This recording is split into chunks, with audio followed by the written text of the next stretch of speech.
Okay, next up we have my friend Mahmood Razavi, who is going to talk to us about upper extremity and central recanalization. And my only comment will be, I literally think Mahmood can do anything with a catheter and a wire, arteries, veins, everything. Incredibly talented. I look forward to seeing what he has to show us. Thank you for that. I'll pay you later for the compliment. Thank you for the invitation. So I love the topic, challenges in treatment of thoracic central venous obstructions. So risk factors, obviously malignancy in symptomatic SVC patients. Most of those are malignancy, and then dialysis related, and then catheter related, most of the rest. Pacemaker, infectious, post-inflammatory radiation, much less common. Treatment option on the malignant, obviously, just the only cautious is that the patient has lymphoma. Be careful, because lymphoma responds to treatment very well. You don't want to put a permanent device in there unless it's an emergency. On the lung cancer, non-small cell cancer specifically, those patients need to go to stenting early on if they are symptomatic. Central venous catheter anticoagulation and catheter removal is sufficient in most of these patients, except you lose the catheter.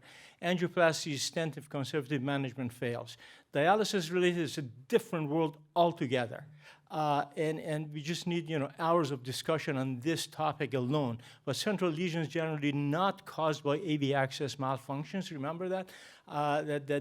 Central venous sort of stenosis causes edema more than malfunction.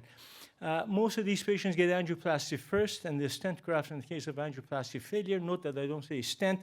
And even angioplasty is not very good. If you look at this outcome of the stents and angioplasty in this patient population, it's horrendously poor. The 12 months non-inferiority superiority margin for angioplasty is 25 to 52%. That's awful. If you put a stent in there, it's about the same.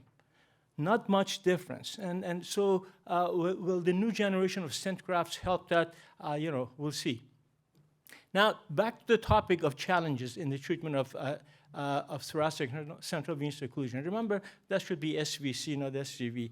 Large diameter with short length. It's a big vessel with a very short length. On either end of it, you don't want to extend your stent too much. You don't have a whole lot of room on either side. You need to avoid jailing of patent contributors like the IJ, brachycephalics, the subclavians, for good reasons, so that you need these veins perhaps for future access, or they play important role in patient symptoms. If you're doing sharp recanalization, it's much more risky than the lower extremity, and that's because of the proximity to the very important structures. You need, therefore, a greater degree of precision. Total occlusion, chronic occlusion in the upper extremities, you need a lot more experience dealing with these than as compared to the lower extremities. Now, presence of venous compression of the thoracic outlet or thoracic outlet in the majority of these patients, which accompanies it, complicates the matter even more.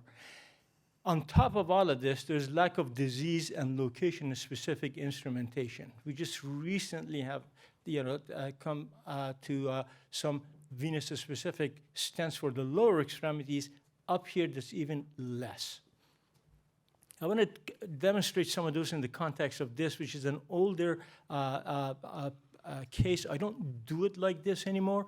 I can't tell you fellows did it. This is the one that I did it, but I think this is a good learning experience. Here's a patient with a mediastinal tumor, actually had lung cancer, compression of the brachycephalic vein, as you can see right there. Here's the upper SVC. Here's back there. The only thing that's open is that port that's going through that. And this patient is anticoagulated. This is why this is still open. And then down in the SVC, you can see lower SVC is patent. And here's the reconstructed image, and you can see what the problem is, that the patient now has severe SVC syndrome and needs to be treated. And here's what the venograms look like. Now, generally in this type of situation, you can, there is, by the way, that port that we need to sort of consider, and that is right there coming from the left side. And that is what interfered with my decision-making, and I did the wrong thing, but we corrected it down the road. The simple thing is just take the port out, fix the thing, put the port back in.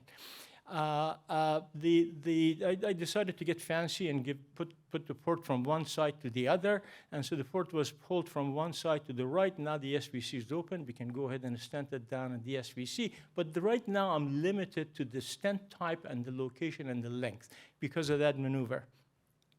And so here's what it looks like, and we decided that we just fix the SVC, forget the left brachiocephalic.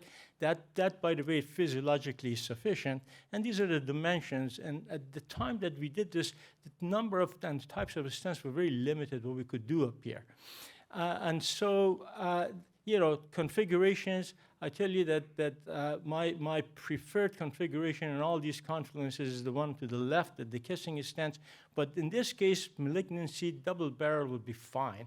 We stopped doing fenestrated, and I'll show you a case why we did that. And the cover stents are preferred. And here's what it looks like, of course. This is a highly unstable configuration of that particular stent because of the performance characteristics of the wall stent. You can't leave that like this. Although it was stable, it's sitting there. We had flow, not situation you want to leave alone. And so now we got that port to deal with. And so we pulled the port from the left side, from the right side to the left, and put two kissing nitinol stents. And you can see the port basically folded in the left subclavian vein. And now that the stents are secure, that wall stent is secure, and we have patency, and then we snared the port back into the SVC, and now you're left with what a reasonable sort of situation with good flow through it. And this patient, follow-up CT 3 months later, as you can see, all of those are patent and stable. Of course, this patient expired a couple of months later. This is another older case, the way we don't do it anymore, and that is we reconstructed this whole thing with fenestrated stents. And in fact, we were so proud of ourselves way back in the late 90s and early 2000s that we even wrote a paper on this, including a series of arterial cases. And I tell you that at the time we wrote that paper, we had about a year follow-up on most of those. The failures that started coming after that, they all uniformly failed at the points of fenestration. So we don't do that anymore either. And this is why sort of a couple of cases of failures to sort of demonstrate the point. So in conclusion, although the preferred treatment for symptomatic central venous occlusion, thoracic central venous angioplasty stent, many challenges remain. The outcomes of both angioplasty and bare metal stents in both malignant and benign disease is not suboptimal, is actually abysmal. And there is lack of availability of disease and location-specific instrumentation, probably because of that. And the regulatory paths for approval of such devices, and we've been to the FDA a couple of times to various things, is quite circuitous. I'm not shy of educating FDA on different issues, and they have a resistance on learning this thing, and we haven't given up, and we'll get there. And we'll see, there was a central arm of the Rhapsody trial that we just could not enroll because of the FDA. So I stop right there, and I thank you for the invitation. Thank you.